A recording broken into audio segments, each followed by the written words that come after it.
নমস্কার, মনীষা রান্নাঘরে আপনাদের স্বাগত জানাই। আমি মনীষা। আজকের রেসিপি কাস্টার্ড কুলফি। এই রেসিপি দেখাতে কি কি উপকরণ লাগে, কিভাবে বানাচ্ছি চলুন দেখা যাক। কাস্টার্ড কুলফি বানাতে এখানে আমি কাস্টার্ড পাউডার নিয়েছি, এটা ভ্যানিলা কাস্টার্ড। আর এখানে কিছু ড্রাই ফ্রুট নিয়েছি, এটা কাঠবাদাম, কাজু বাদাম, আর এখানে পেস্তা নিয়েছি। এখানে হাফ কাপের একটু বেশি আছে চিনি, হাফ বাটি আছে দুধ, এটা নর্মাল টেম্পারেচারে দুধ, জাল দেওয়া। এলাচ গুঁড়ো লাগবে। আর এখানে একটা আইসক্রিম মোল্ড নিয়ে নিয়েছি। আর এখানে 500 দুধ আমি অলরেডি এখানে জাল দিতে বসিয়ে দিয়েছি। এখানে আলমন্ড, পেস্তা আর কাজু বাদামটা আমি একটু গুঁড়ো করে নেব। ড্রাই ফ্রুটগুলো আমি গুঁড়ো করে নিয়েছি। এবার এখানে আমি নর্মাল যে টেম্পারেচারে দুধ নিয়েছিলাম, এই দুধে আমি কাস্টার্ড পাউডারটা গুলে নেব। এখানে বড় চামচে 3 চামচ আমি কাস্টার্ড পাউডার দিয়ে দেব।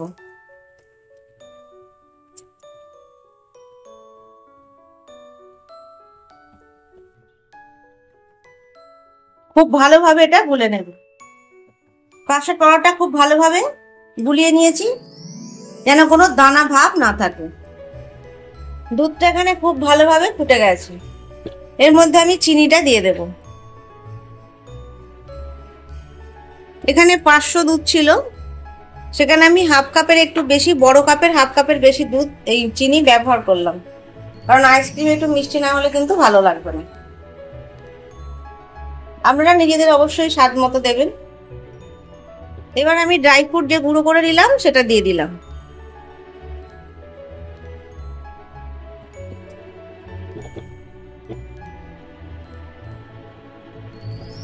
এটা খুব ভালোভাবে ফুটিয়ে নেব। খুব ভালোভাবে দেখুন দুধটা ফুটছে।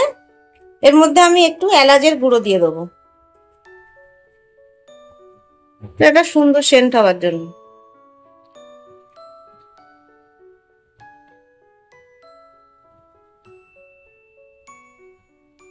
এবার এই কাস্টার্ড পাউডারটা দিয়ে দেব দুধের মধ্যে।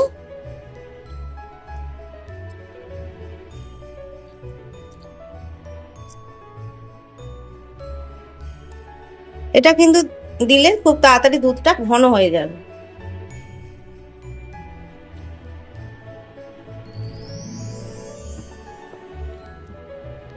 দেখুন কত তাড়াতাড়ি দুধটা ঘন হয়ে গেল। দুধটা আমাদের একদম রেডি হয়ে গেছে। এবার এটা খুব ভালোভাবে ঠান্ডা করে নেব। আর ঘনত্বটা দেখুন এইরকম হবে,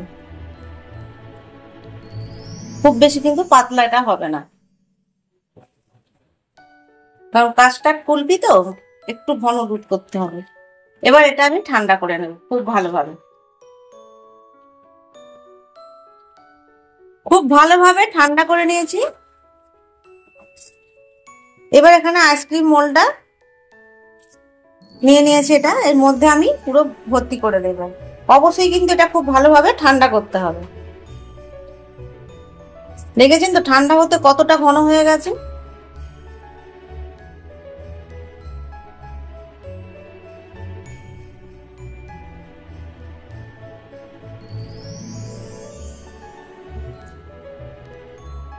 এইভাবে প্রত্যেকটা আমি ভর্তি করে দেবো।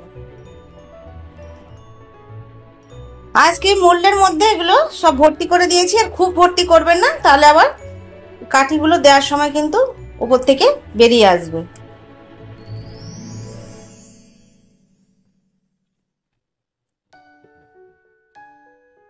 যাদের কাছে আইসক্রিম মোল্ড এই মুহূর্তে নেই, তারা কিন্তু এরকম চায়ের কাপে করে বসিয়ে দেবেন, সেটাও দেখিয়ে দিচ্ছি আমি।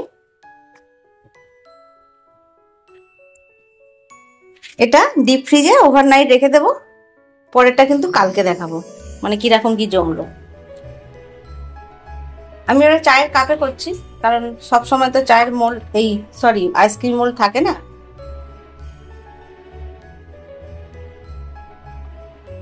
ছোট ছোট হলেও হবে কাপ, এখানে কাপটা একটু বড়ই আছে।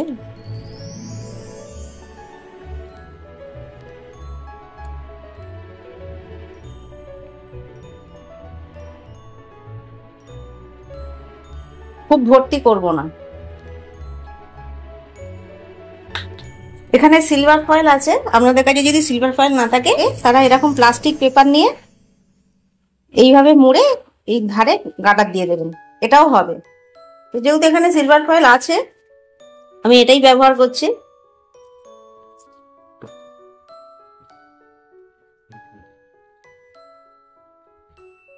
এইভাবে আপনারা আইসক্রিমটা বসিয়ে নেবেন। এবার এগুলো আমি ডিপ ফ্রিজে রেখে দেবো ওভারনাইটের জন্য, কালকে আবার ফিরে আসছি। ওভারনাইট ছিল এটা ডিপ ফ্রিজে, এবার বার করেছি, দেখি কতটা কি জমেছে।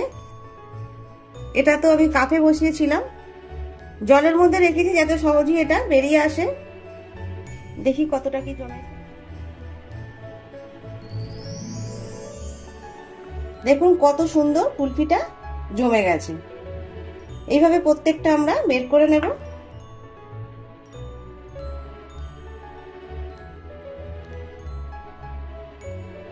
তৈরি হয়ে গেল অতি সুস্বাদু কাস্টার্ড কুলফি। রেসিপিটি ভালো লাগলে অবশ্যই বানিয়ে খাবেন, কেমন হয়েছে কমেন্টস করে জানাবেন, লাইক করবেন, অবশেষে বলি আমার চ্যানেলটা সাবস্ক্রাইব করবেন।